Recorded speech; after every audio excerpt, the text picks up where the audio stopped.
Lá na sua casa, abra a sua Bíblia, permaneça com ela aberta, porque estaremos passando por esses versículos, falando da parte de Deus a todos nós.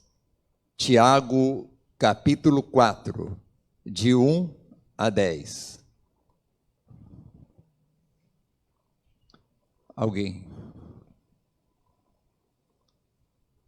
Senhor, nós oramos pedindo que o seu Espírito que nos levou a esta palavra, seja ele a promover, a facilitar o nosso entendimento para ela, a nossa capacidade de recebê-la de bom grado, de aplicá-la à nossa vida. E eu te peço, em nome de Jesus, que me abençoe para ser um instrumento do Senhor, para levá-la ao coração dos teus filhos que aqui estão para recebê-la. Em nome de Jesus. Amém. Ora, desculpa, eu estou no texto errado.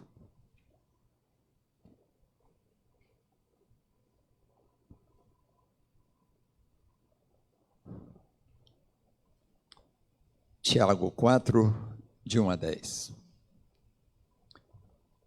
De onde procedem guerras e contendas que há entre nós, ou entre vós? De onde, senão, dos prazeres que militam na vossa carne? Cobiçais e nada tendes, matais e invejais e nada podeis obter. Viveis a lutar e a fazer guerras, nada tendes, porque não pedes. Pedes e não recebeis, porque pedes mal, para esbanjardes em vossos prazeres. Infiéis, não compreendeis que a amizade do mundo é inimiga de Deus? Aquele, pois, que quiser ser amigo do mundo, constitui-se inimigo de Deus. Ou supondes que em vão afirma a Escritura: é com ciúme que por nós anseia o Espírito, que ele fez habitar em nós? Antes, ele dá maior graça, pelo que diz: Deus resiste aos soberbos, mas dá graça aos humildes. Sujeitai-vos, portanto, a Deus, mas resisti ao diabo, e ele fugirá de vós. Chegai-vos a Deus, e ele se chegará a vós outros. Purificai as mãos, pecadores, e vós, que sois de ânimo dobre, limpai o coração. Afligi-vos, lamentai e chorai. Converta-se o vosso riso em pranto e a vossa alegria em tristeza. Juntos, meus irmãos, humilhai-vos na presença do Senhor e Ele vos exaltará. Amém. Os irmãos, por favor, assentem-se. Essa palavra me levou a pensar sobre os entornos dos males do mundo. O que é que envolve todo o mal que nós, os homens, praticamos no mundo? Lembrando aos irmãos que os males são praticados de forma exclusiva pelos homens. Será que eu estou exagerando, irmãos? Não estou, não. O que leva, por exemplo, meus irmãos, um ser racional, criado à imagem e semelhança do próprio Criador, a ser insensível aos males que ele mesmo promove e pratica ao seu semelhante ou ao meio que ele vive? É uma pergunta. O que leva esse ser racional a ser insensível à dor que promove o mal que ele pratica e a extensão dessa dor. Quando nós vemos um homem racional invadir uma escola de crianças indefesas, inocentes, brincando alegre, e com um machado matá-las. Não é somente a dor daquelas crianças, mas é a dor que isso promove a nível mundial. O que leva um homem, ser humano, a ser insensível a isso?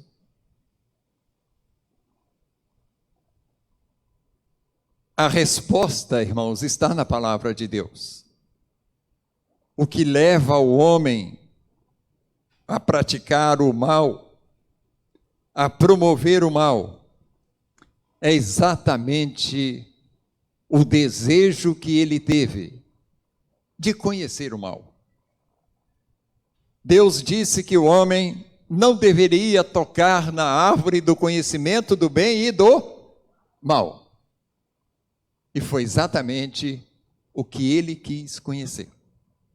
E eu sempre digo aos irmãos que o homem se tornou e se torna cada vez mais habilidoso para cometer o mal.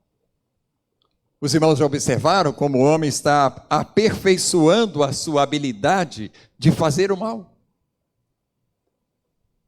usando a sua capacidade racional para criar leis para aquilo que é mal. Isso são os entornos do mal. É isso que cerca, são as auréolas do mal. E eu queria, à luz desse texto, falar sobre esses entornos dos males. Porque o texto também nos fala das suas consequências, mas também fala da sua cura. E é sobre isso que nós vamos, então, estar sendo preparados por Deus para pensar seriamente por isso, para nos levar a fugir dessas coisas, repreendê-las em nome de Jesus e orar por aqueles que praticam. Então, o primeiro entorno do mal, o invólucro do mal, que nós podemos tirar desse texto, é exatamente o que envolve os males do mundo. Tiago começa esse texto com uma pergunta e responde em forma de pergunta. Observe, os irmãos, o versículo número 1, que Tiago afirma que o que envolve os males do mundo são os prazeres que militam o lado mal do homem, que dá ordem ao homem para o mal. Então lá está escrito: de onde procedem guerras e contendas que há entre vós? Por que guerra? E ele responde: de onde senão dos prazeres que militam, diz o texto, na vossa carne, no vosso lado mau, no vosso lado humano. Talvez todos nós aqui saibamos que o motivo guerra, por exemplo, entre Ucrânia e Rússia, não seja somente a Crimeia,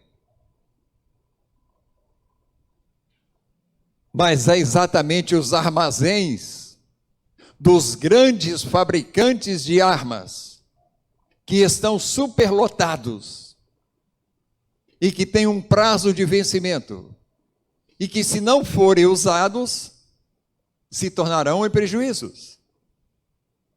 Assim foi no Vietnã, assim é no Afeganistão. e tudo mais.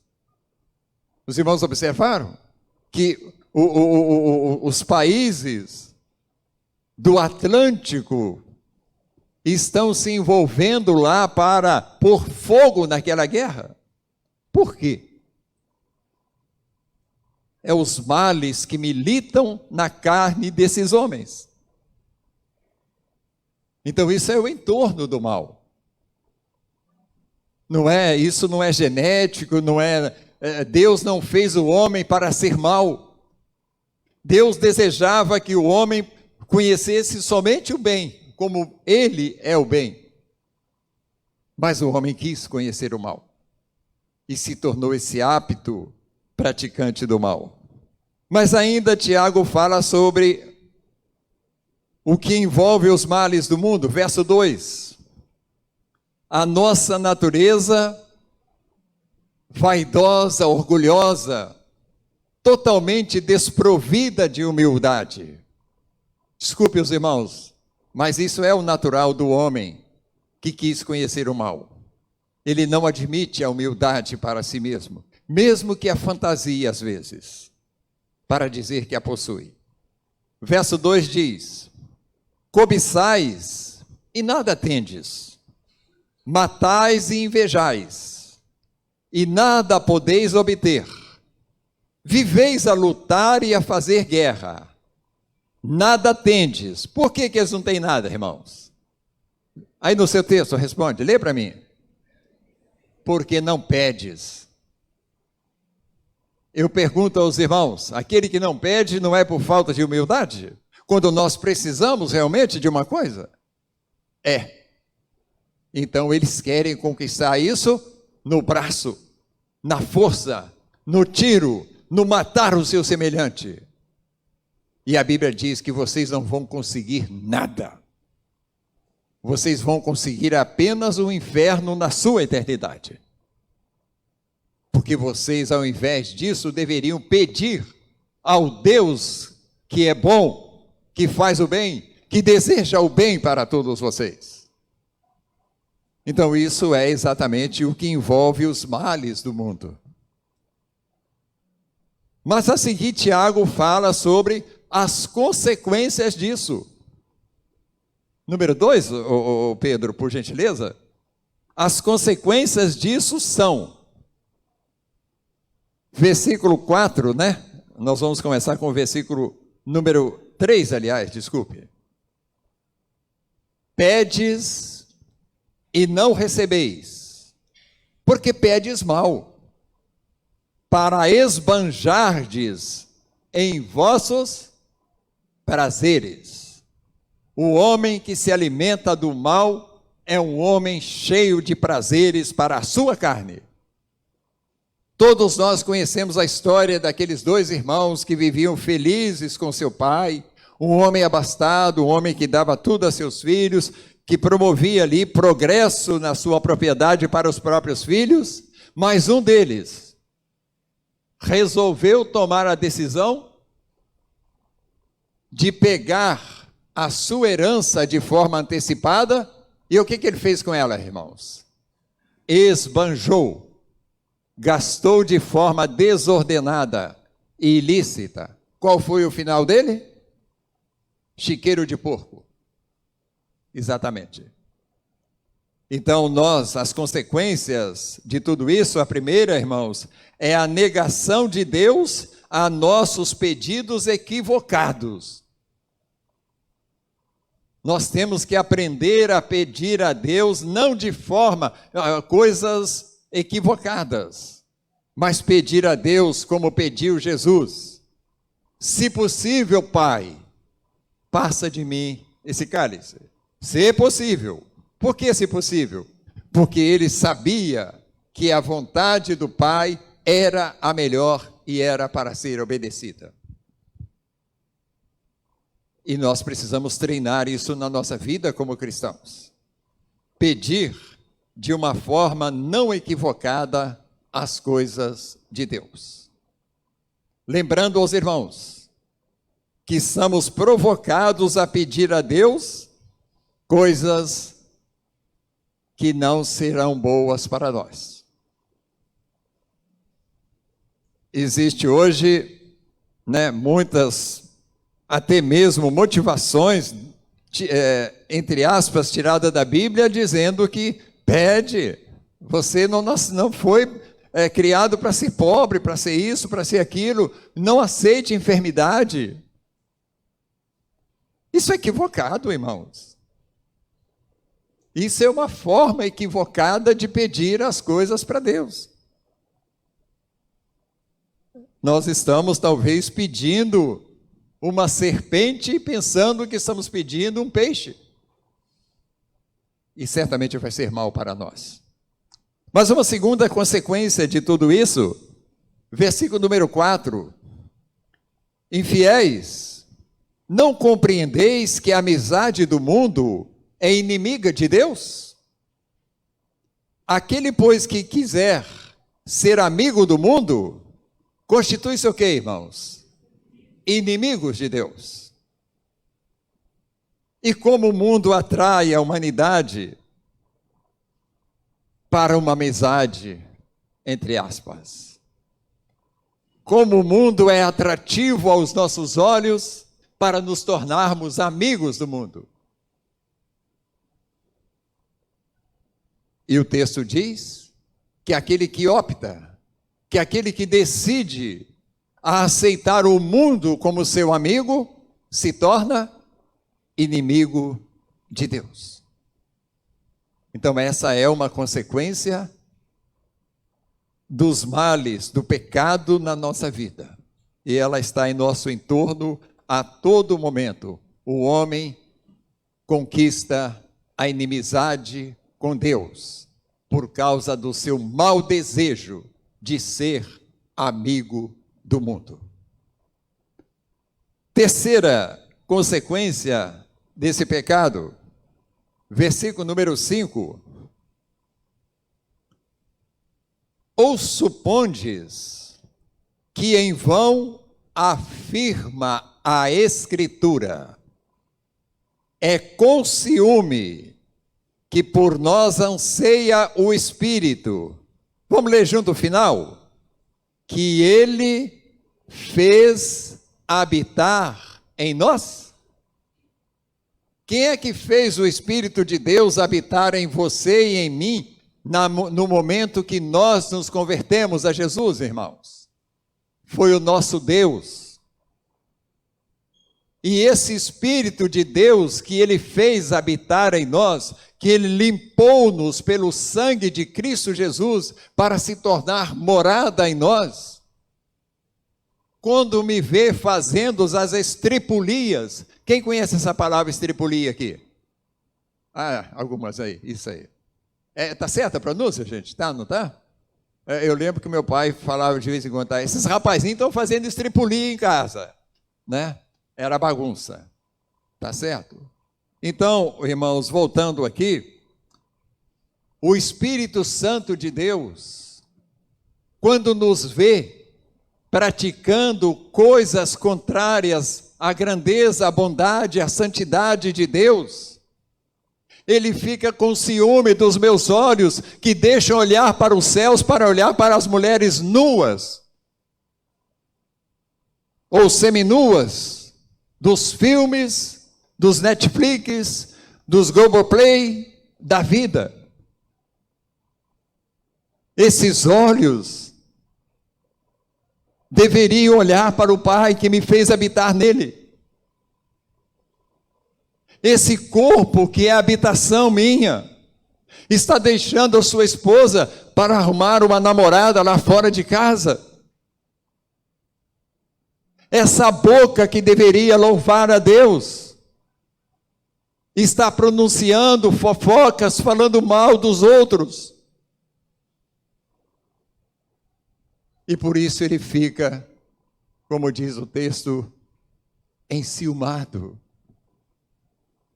Não é para isto que Deus te limpou e te fez habitação do Espírito Santo de Deus. Faz sentido, meus irmãos? Quarta consequência disso, versículo número 6 do capítulo 4 de Tiago. Antes, ele dá maior graça pelo que diz: Deus resiste a quem? Aos soberbos, mas dá o quê? Graça aos humildes. Nós restringimos as graças de Deus quando nós estamos sendo envolvidos pelos males deste mundo, irmãos. Restringimos. Deixamos de ser abençoados por isso. Quando nós ignoramos isso, quando nós supomos que a Escritura está afirmando isso de forma vã, sem importância. Não, não é bem assim, não.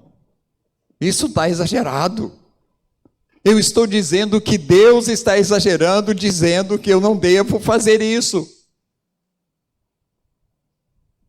Isso restringe a graça que Deus tem abundantemente para todos nós que cremos nele. Para toda a sua semelhança, para toda criatura da terra. Não estamos falando aqui a graça que foi derramada, salvadora a todos os homens. Nós estamos aqui falando sobre as graças diárias que nós recebemos de Deus. Quantos de nós recebemos graça diária aqui, irmãos? Então, elas são restringidas a partir do momento, por consequência dos males que nós nos deixamos envolvermos neste mundo. Você pode projetar para mim Hebreus 4, 16? Lá na sua casa, o livro anterior é Hebreus. Abra no capítulo 4, versículo 16.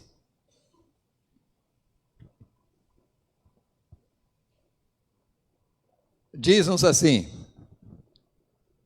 acheguemo-nos, portanto, confiadamente junto ao trono da graça, a fim de recebermos misericórdia, quando, irmãos? Isso, acharmos graça para socorro em ocasião oportuna. O momento que eu preciso de uma graça imediata de Deus é o momento oportuno meu e seu. Se nós estivermos nessa perfeita comunhão com o Senhor, blindados para o mal, não deixando que o mal que nos envolve, que está em torno de nós, como um leão faminto, nos leve a contrariar esse Deus. Mas Tiago traz as soluções para tudo isso. E nós vamos a elas, então, meus irmãos. As soluções para isso. Versículo número 7, do capítulo 4 de Tiago.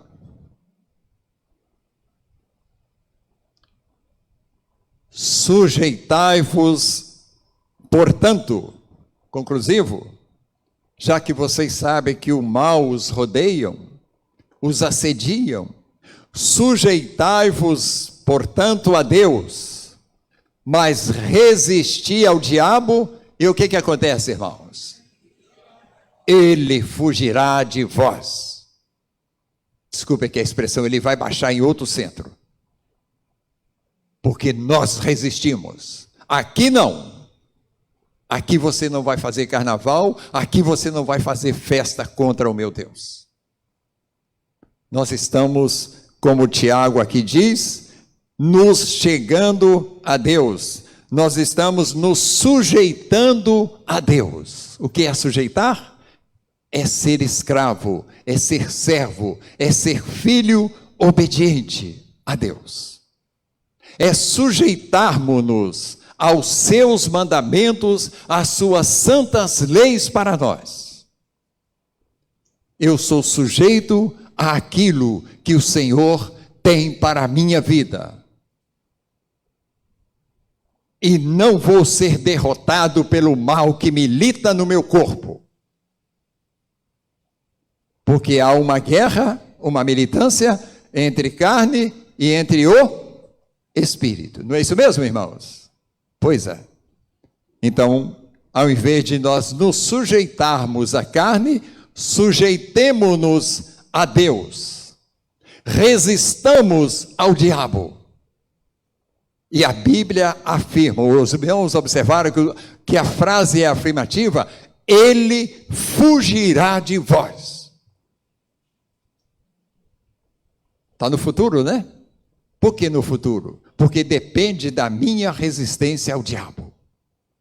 Não é brigar com o diabo, não, irmãos. É dizer não para ele. É isso que é isso que é resistir ao diabo. Exatamente. Sujeitarmos a Deus e resistirmos ao diabo.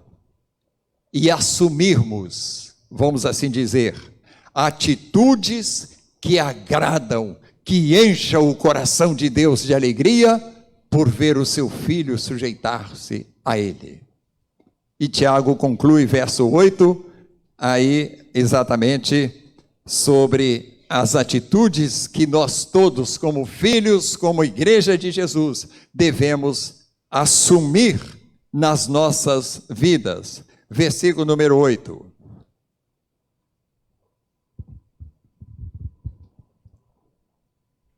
Chegai-vos a Deus, e Ele se chegará a vós. A condicional é essa. Chegarmos-nos a Deus.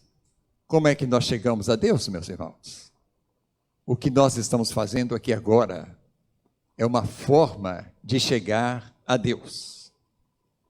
Eu estou vendo, está caindo uma chuva lá fora. Uma temperatura bem adequada.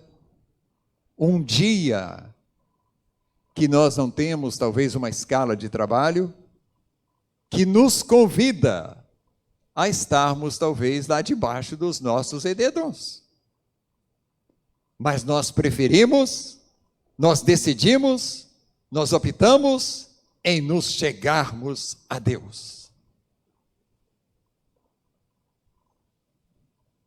No momento em que o seu time, por exemplo, vai jogar na televisão, mas é o momento da sua oração. É o momento do culto na sua igreja. Aliás, hoje tem decisão, não tem? De campeonatos por aí. É o momento de nós chegarmos a Deus. É o momento de cultuar ao nosso Deus. Então isso significa chegar a Deus. E Ele se chegará a você. Mais uma vez, futuro. Se eu pratico isso, acontecerá o aconchego de Deus.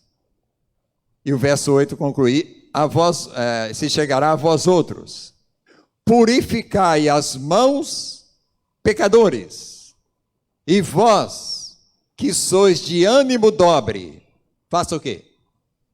Limpa o vosso coração. O que faz o homem ter dois ânimos, irmãos? O que faz o homem viver com um pé do lado de Deus e o outro do lado do inferno? É o seu ânimo dobrado. Ele tanto é motivado para as coisas do mundo, quanto é, às vezes, motivado para as coisas de Deus. E a Bíblia diz que as coisas de Deus é sim, sim, ou não, não. Então nós precisamos limpar o nosso coração de estarmos em cima do muro. Nós estarmos do outro lado do muro, aonde nós nos achegamos ou chegamos-nos a Deus. Faz sentido a ideia do texto, irmãos? Pois é isso aí que ele diz. Isso faz agradar a Deus, limpar o nosso coração. A Bíblia, por exemplo, diz que a nossa pronúncia, a nossa fala, revela o que está onde? No nosso coração. Exatamente. Então precisamos limpar o nosso coração para que a nossa boca, o nosso ânimo, a nossa alegria no Senhor seja sempre espontânea, seja sempre prazerosa. Como nós estudamos aqui ao longo de um mês, que os nossos momentos de oração, de diálogo com Deus, seja uma necessidade prazerosa para cada um de nós. Mas para isso nós precisamos limpar o nosso coração. Isso é a atitude que agrada a Deus, e Tiago conclui com o versículo número 9 e 10. As atitudes que agrada ao Senhor.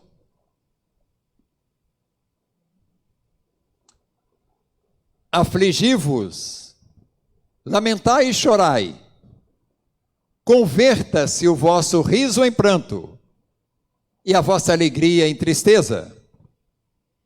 Humilhai-vos na presença do Senhor, e Ele vos exaltará.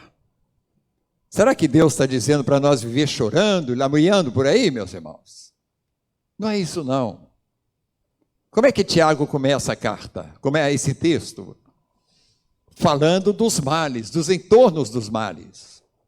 E quando eu e você descobrirmos que fomos envolvidos, embrulhados e praticamos o mal, a atitude que Deus espera de nós é sim uma atitude de nos afligirmos por aquilo, de nos sentirmos tristes, de lamentar, de chorar.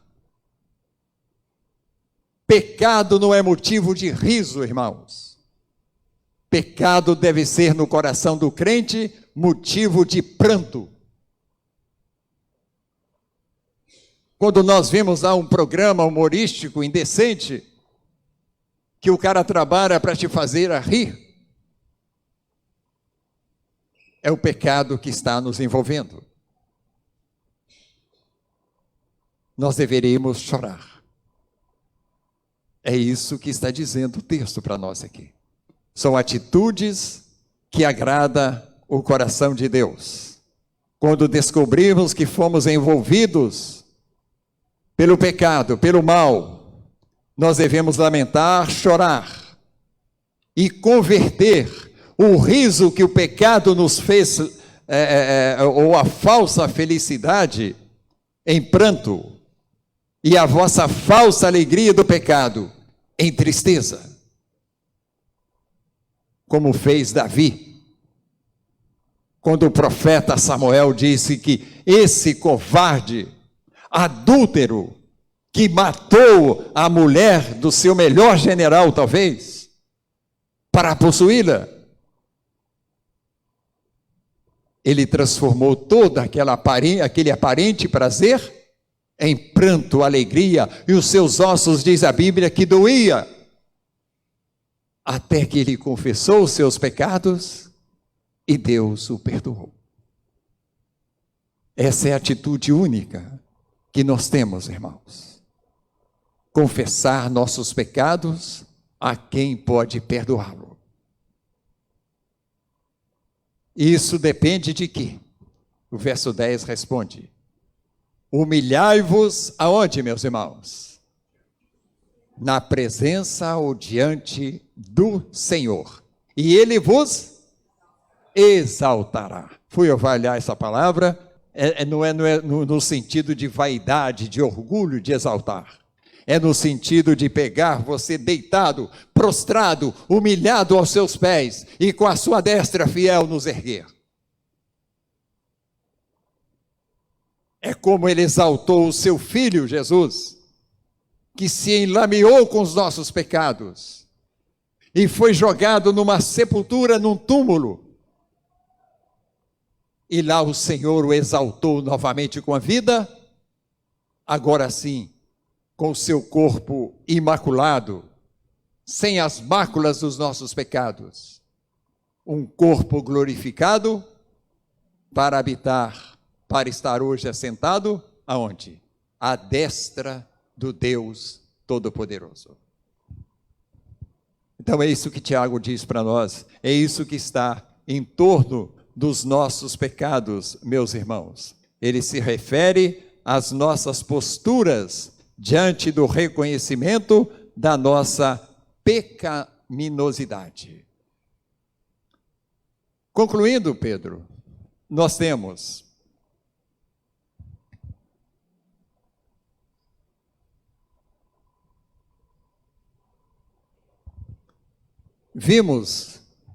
que os entornos dos males do mundo estão o quê, meus irmãos?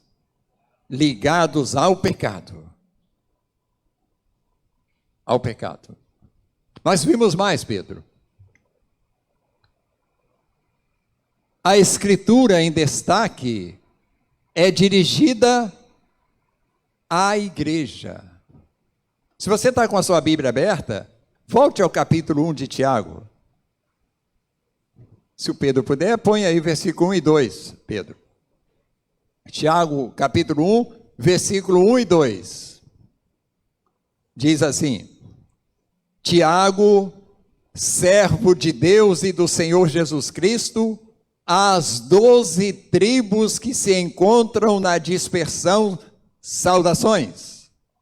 Meus irmãos, tende por motivo de alegria o passardes, o quê? Por várias provações. Se Tiago chamou aos endereçados da sua carta, ele estava se dirigindo a quem, irmãos? Aos crentes dispersos, perseguidos, que tiveram de fugir dos seus lugares por causa do Evangelho de Cristo, mas não permitiram que o mal de calar a sua boca reinasse sobre eles. Isso devemos concluir, meus irmãos. Pode voltar para a conclusão, Pedro, por favor. A terceira conclusão para nós concluirmos. Portanto, a Escritura em destaque, se dirige à igreja. E se ela se dirige à igreja, nós, igreja, somos passíveis de causar males ao mundo. Estou exagerando, irmãos? Não estou, não. Porque o mundo já jaz no maligno e no pecado. Agora, quando o crente deixa se envolver pelo pecado, ele é também um promotor de mal neste mundo. Não tenhamos dúvida disso. E um mal com significado mais profundo. Porque ele, quando me vê como crente fazendo o mal, ele vai se afastar mais de Deus. Ele não haverá de querer conhecer esse Deus que ora eu prego e que ora eu desmoralizo com os meus pecados, ou eu desonro. E finalmente, Pedro, assim, irmãos amados, somos exortados a nos autoavaliarmos quanto à prática do pecado e a assumirmos as atitudes aqui orientadas por Tiago. O irmão que sentiu-se exortado a isto, por favor, se coloque de pé. Fale com Deus por 30 segundos sobre isso que você foi incomodado. E nós estaremos orando por nós, para que estejamos então dignamente preparados para participarmos da ceia do Senhor. Fale com Deus aquilo ao qual você foi exortado nesta palavra. Fale você, 30 segundos, e depois nós estaremos orando. Eu vou falar com Deus sobre mim agora.